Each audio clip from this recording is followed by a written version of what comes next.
Hello, welcome back guys to Spotoria Channels here. Today in this video I'm going to show you a tutorial how to create image with Google Gemini on iPhone.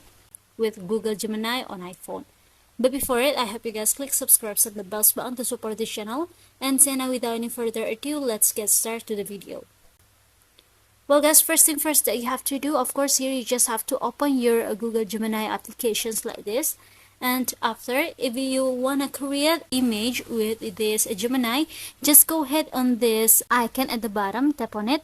Now we'll find out here the first option in this pop-up, which is create image. So if you want to create it, just go ahead and tap on it like this. After, in this column, you just have to create and type your specific image that you want to make here guys. Or also you can use here for the voice search, but here I'm gonna type it first.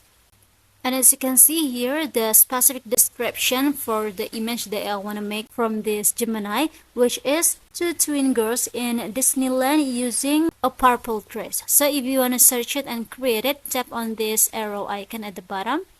And after, you just have to wait for a moment, so guys, this Gemini is processing. And yeah, if it is like this is the result from your description to create an image. This is the result, yeah guys. So yeah, I think it's enough from me. Thank you for watching this video. Don't forget to leave your like and comments below, and I'll see you soon on the next one. Goodbye.